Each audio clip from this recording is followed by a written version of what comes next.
have very exalted and special guests who has come to bestow their wonderful and holy association upon us. Chandramali Swami Maharaj is a very senior disciple of His Divine Grace, A.C. Bhaktivedanta Swami Prabhupada. He came in 1972 to New Vrindavan, and I remember when he first came, we had a special relationship. I would milk cows. Would you like to hear this story? You don't mind? I would milk cows.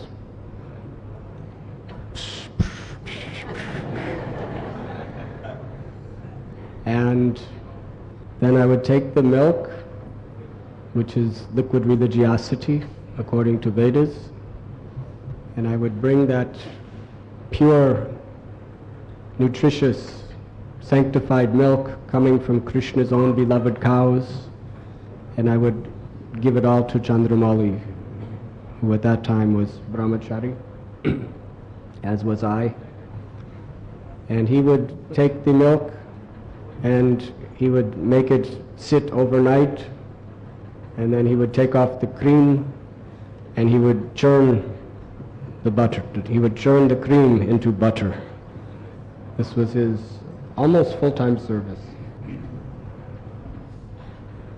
The service of Mother Yashoda and the gopis of Braja. We always read about them churning the butter and singing the glories of the Lord. So Chandramali Maharaj would spend the day just singing the glories of the Lord and churning butter and then making it into butter, and then he would offer it to the deities Radha, Vrindavan, Chandra. Then he became head cook of Brahmachari Ashram. So many service he has done. He's done much preaching and influenced so many people's lives by his exemplary behavior. Whatever happens in the world, there's one thing I'm sure of, that Chandramali Swami will go on with his service. He's very famous for has his determined desire to do his service, and nothing could stop him. Even if devotees try to stop him, he will not stop. He will go on with his service. And very humble, very completely dedicated. He has given his life, his soul, his everything in the service of Guru and Gauranga. So we are very much grateful to have him today. Let us welcome His Holiness Chandramali Maharaj.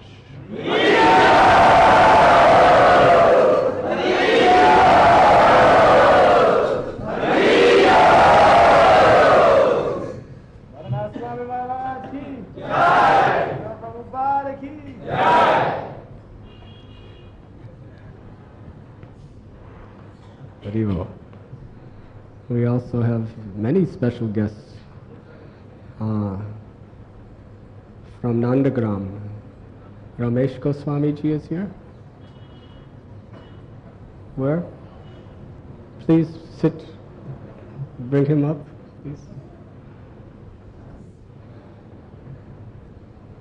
For those of you who know Braj Bhumi, the holy land of Lord Shri Krishna,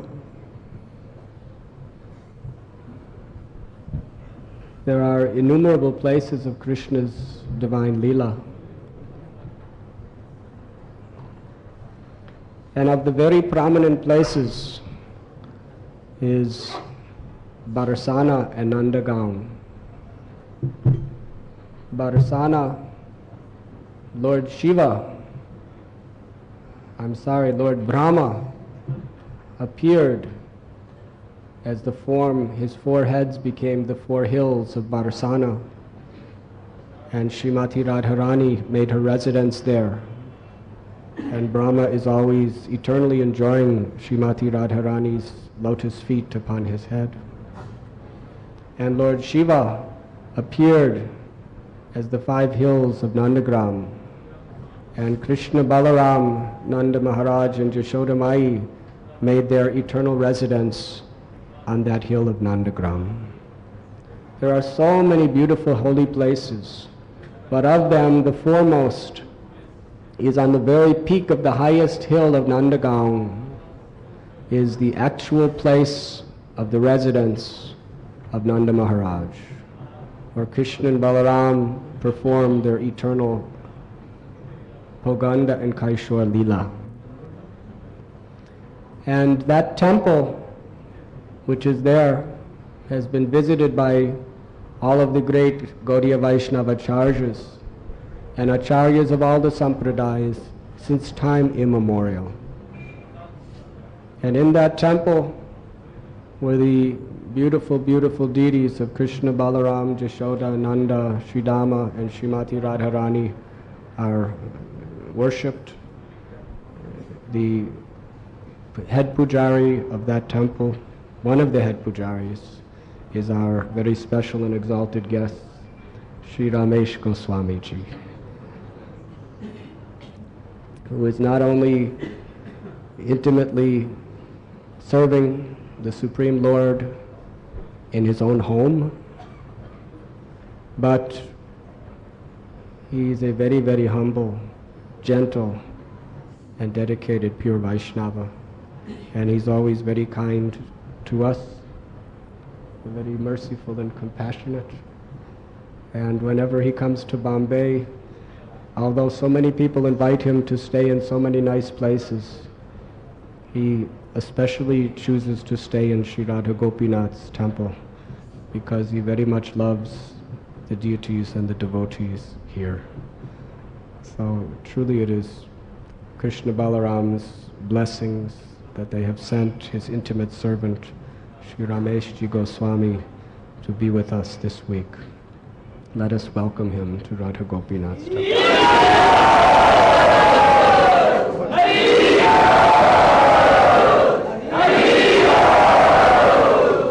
He is a true Brijavasi. We also have this week came Mother Tilakini and Mother Rupa. Mother Rupa is hiding outside. Now she's gone. Anyway, she'll hear us. Sound vibration is more powerful than any of the other sensual ways of communicating. She has been a devotee for about 25 years, Srila Prabhupada's disciple. She is so surrendered that in the early days of New Vrindavan, when there was great need of heavy construction to build the palace, Prabhupada's palace, the Pushpa Samadhi for Srila Prabhupada in the early 70s. And such hard work. And there was no proper machinery, no proper facilities. Devotees had to just lift blocks and rocks and very hard labor. And she was so enthusiastic that she was full-time she was actually the hardest worker in the construction crew, simply because she had such a fervent desire that Srila Prabhupada's beautiful samadhi, his home would be built. So she's a very, very surrendered, hard-working devotee and has great love for the holy name and the Vaishnavas. Let us welcome Mother Rupa Rameshwari to Radha Gopinath's temple.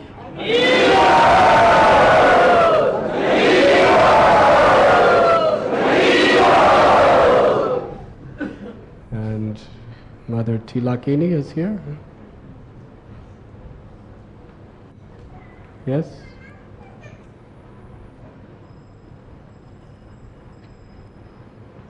No? Anyways, you all know Mother Chulakini. She's Gaur Shakti's wife. She's also a disciple of Srila Prabhupada for about the last 20 years. And she has done so many wonderful various services at New Vrindavan. And she is the link between Radha Gopinath Temple and New Vrindavan. She is the only person we have ever found that actually is so merciful to the devotees here that she sends always regular news.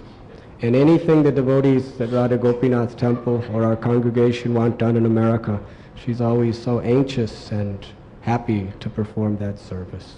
She's very much in the mood of Lord Chaitanya's essential teaching of being the servant of the servant of the servant. Please welcome her.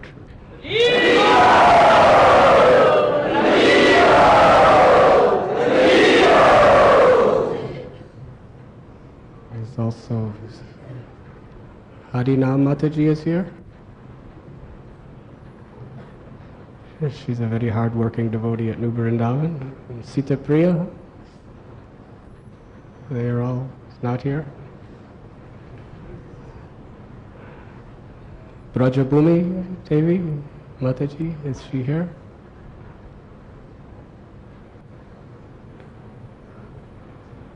Someone say something. Brajabhumi Mataji? Anyways, she's a devotee from England. You'll see her in Pune. She's staying with us. When Lord Chaitanya Mahaprabhu returned from his tour of South India,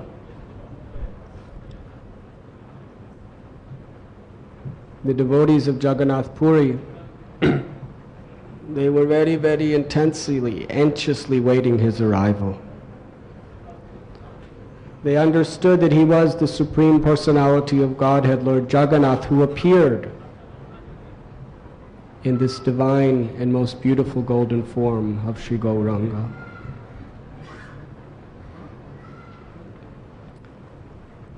And while he was away, it is explained that the devotees of Puri Dham were like Chataka birds, who were just as the Chataka bird is always meditating on that drop of rain falling from the cloud, not satisfied with anything else.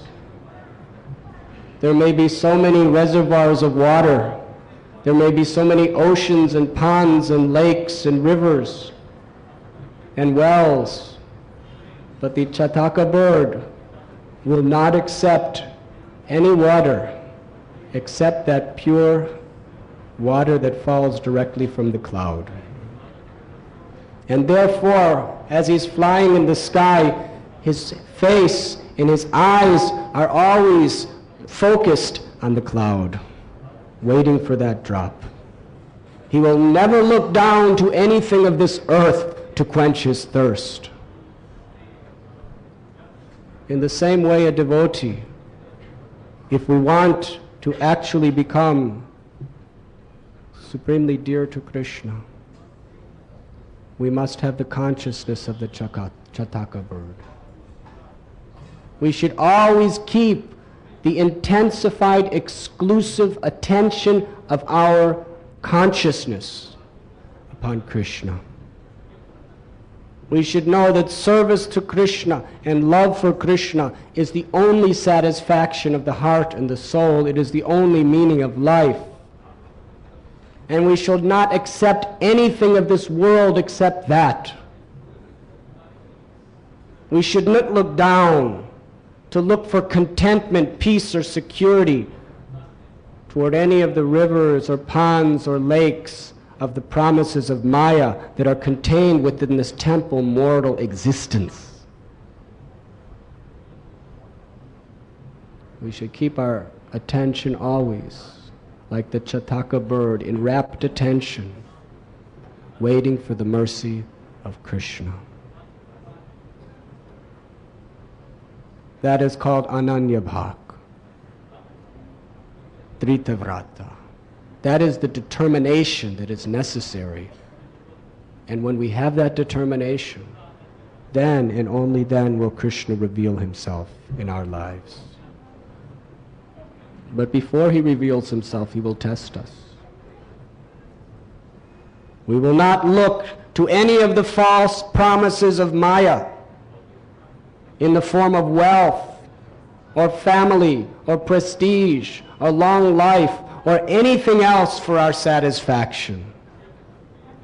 We may deal with these things in a very responsible and proper way in the service of Krishna, but our attention must always be fixed upward toward Krishna's lotus feet, toward the cloud of Krishna's mercy. Krishna Sham Sundar.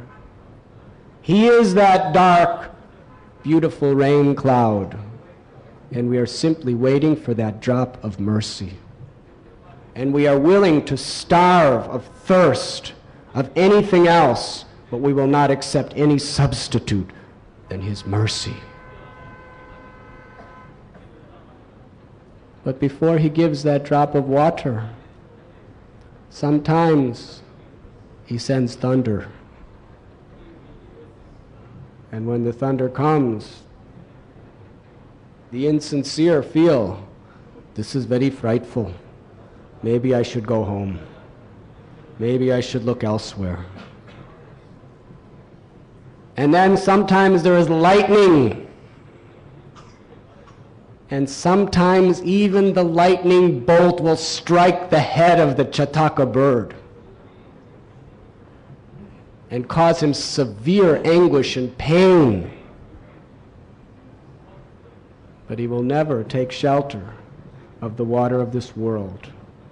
He will remain in fixed determination, looking up and praying for that drop of water coming from the cloud. And whatever lightning, whatever thunderbolts, whatever thunder that may come upon him, he just accepts it as his purification in order to qualify himself to receive that drop of mercy. This is the determination that a devotee must have. Vishaya vanivaratan te niraharasya te. We must always be seeking this higher taste. We must be resolute in determination that only Krishna can give me real satisfaction. Only surrendering to Krishna and receiving his mercy will be purpose in life, and look nowhere else. So the residents of Jagannath Puri, when Sri Chaitanya Mahaprabhu was away, like the Chataka bird, they were constantly meditating on his lotus feet, awaiting his arrival. And when the news came that he had come, the residents of Puri, the servants of Jagannath, they all approached Sri Sarvabhauma Bhattacharya and they prayed to him that please arrange for us to have a meeting, darshan, with Sri Chaitanya Mahaprabhu. Because it is only by your mercy, because you are so dear to him, that the Lord will agree to meet with us. This is one of the most sacred truths of Vaishnava philosophy. That Krishna will only agree to reveal himself to one who approaches him through his devotee.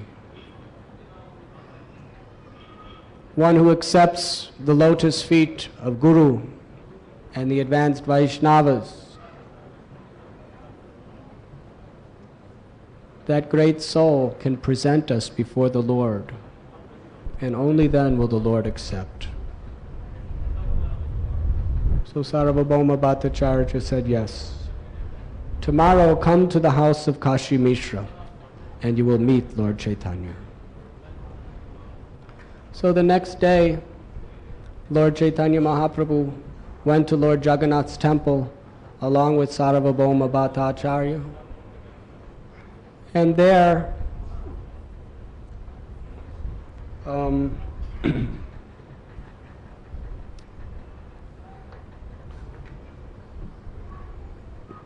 they had darshan of Lord Jagannath.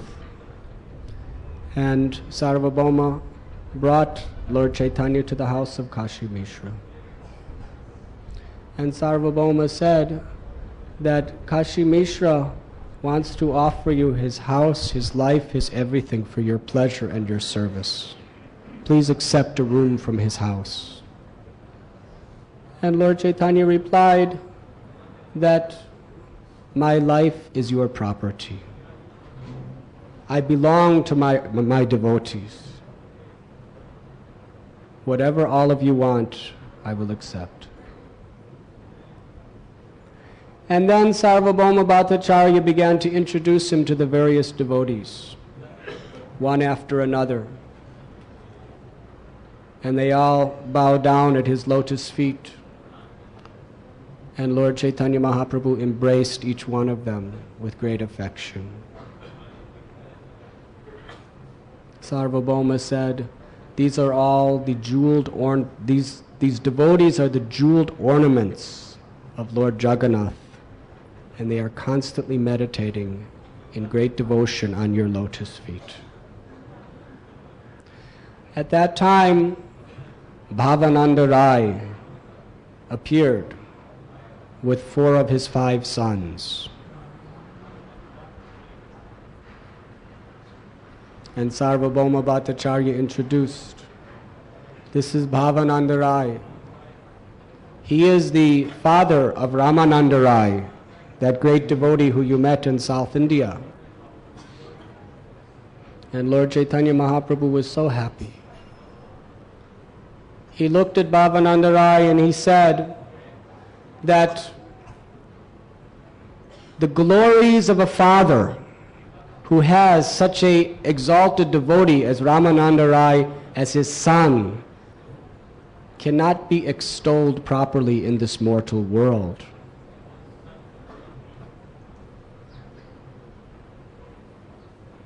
And then Lord Chaitanya said to Bhavananda Rai that you are none other than Maharaj Pandu, and your wife is Kunti Devi,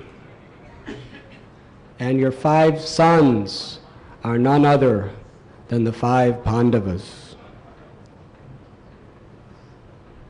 The 5 Pandavas appeared as the 5 sons of Bhavananda Rai: Ramananda Rai, Gopinath,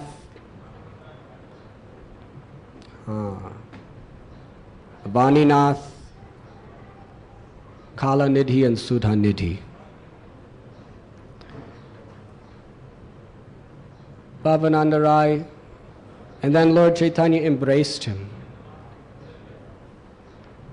And Bhavananda Rai, in great humility, he said, I am a low-class man.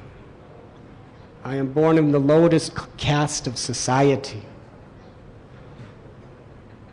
And I am full of sins. But yet you have touched me. This is the proof that you are the Supreme Personality of Godhead. Such mercy. You see, the Lord and His devotees will never categorize anyone by their birth, but only by their qualifications.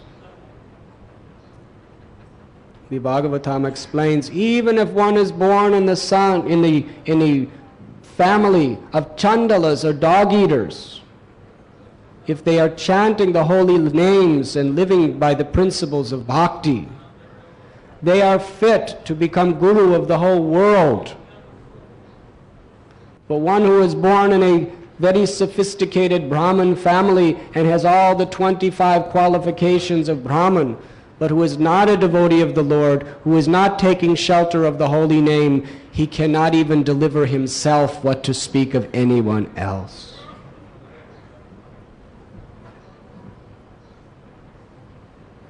And then Bhavananda Rai said to Lord Chaitanya that my life, my home, my wealth, my servants, my 5 children, I dedicate them to you. I surrender everything to you, my Lord, to be utilized as you like.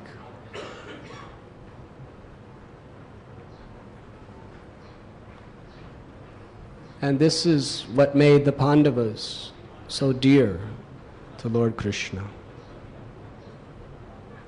That they had surrendered their lives, their souls, their everything, simply in the service of the Lord. As we saw in this beautiful drama that Sankirtan Prabhu had performed, the Pandavas, for so many long years, were put in exile, 12 years. The 13th year they had to be in incognito, hidden in the kingdom of Virat.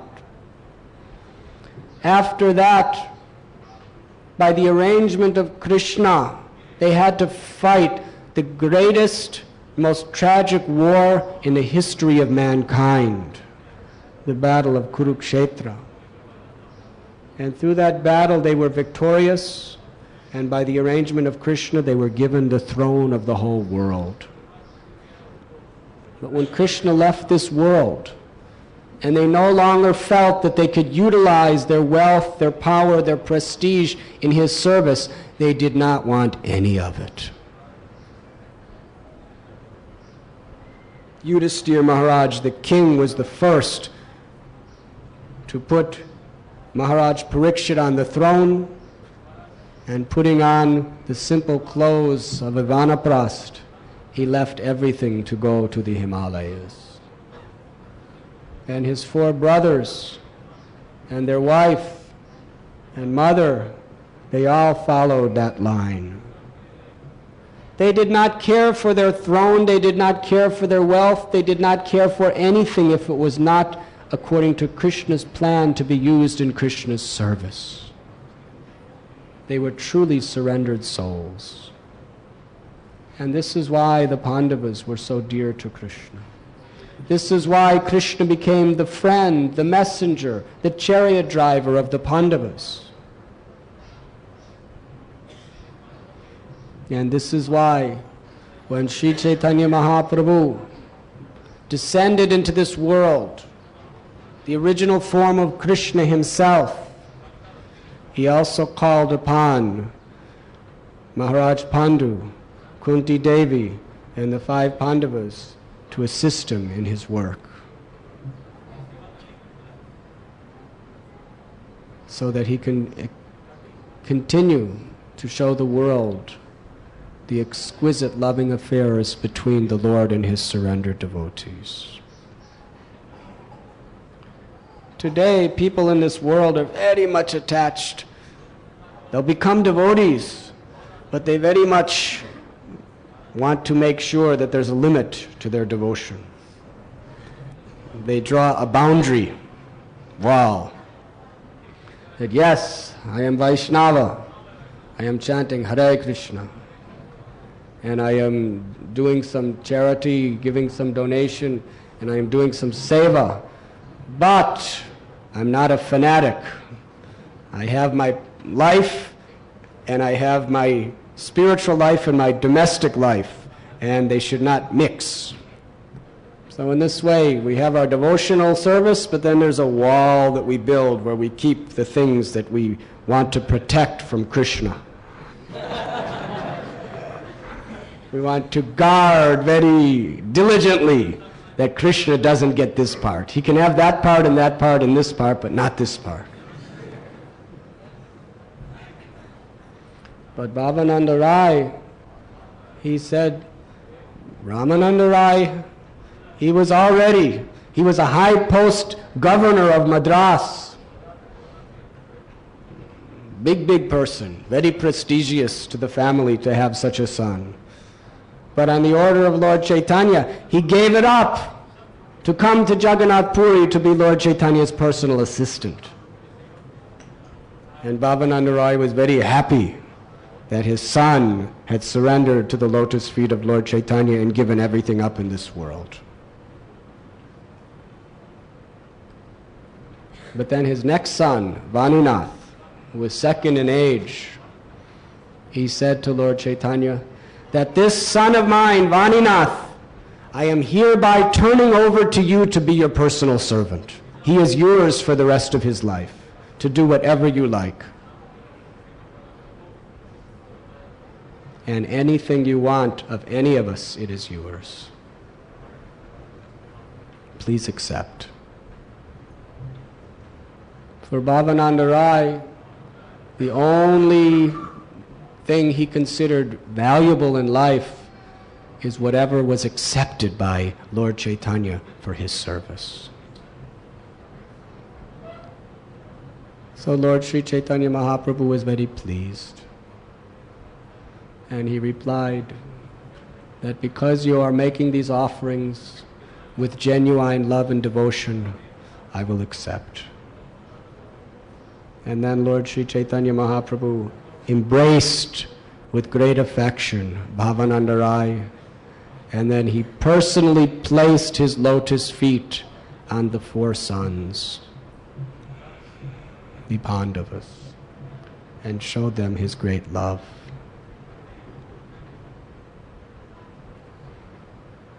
And he said, in 5 to 7 days, Ramananda Rai will also be coming.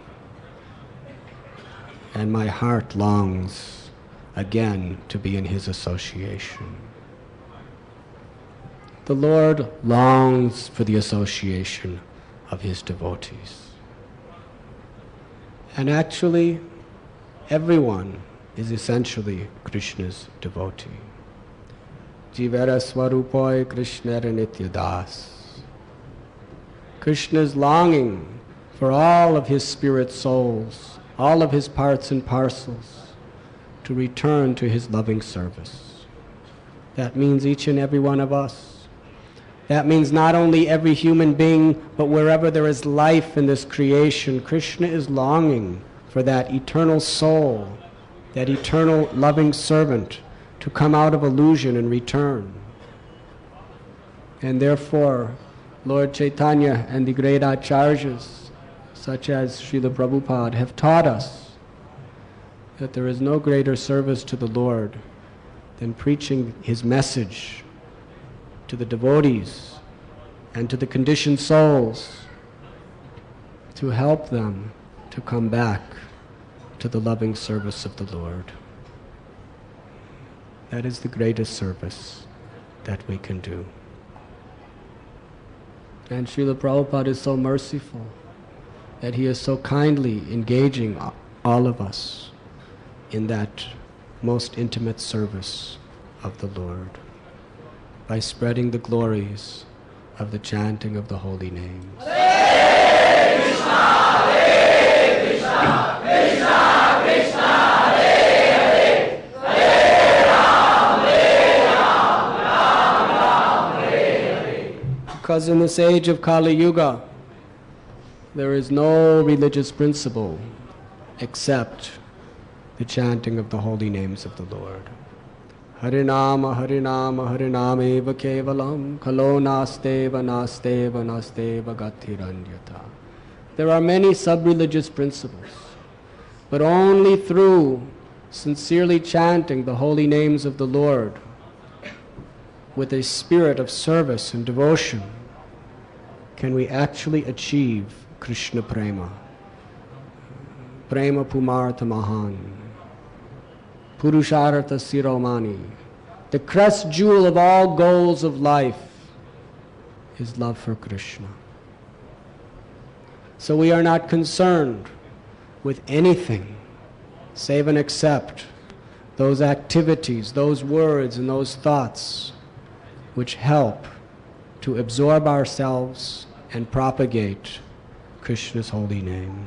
Hare Krishna, Hare Krishna, Krishna Krishna, Hare Hare, Hare Ram, Ram Ram, Hare Hare.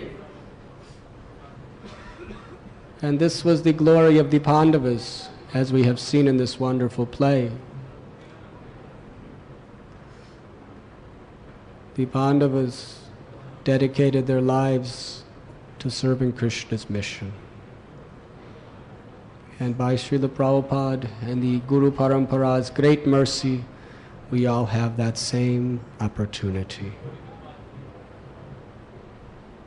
By coming together and helping this great mission of Lord Chaitanya spread to more and more people's lives.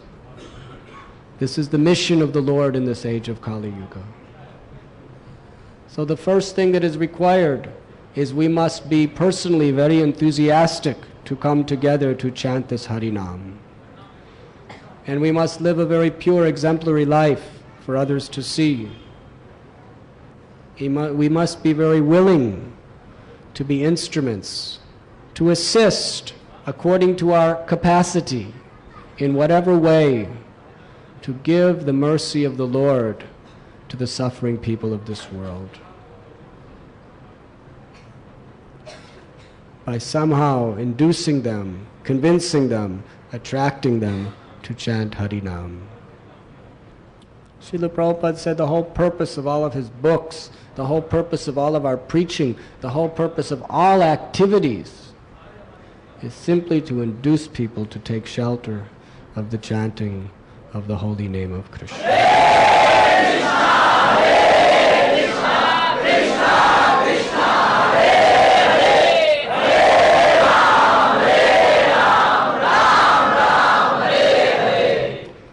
Srila Prabhupada ki, Shri Gauranga Mahaprabhu ki, Nitai Gopimanandi.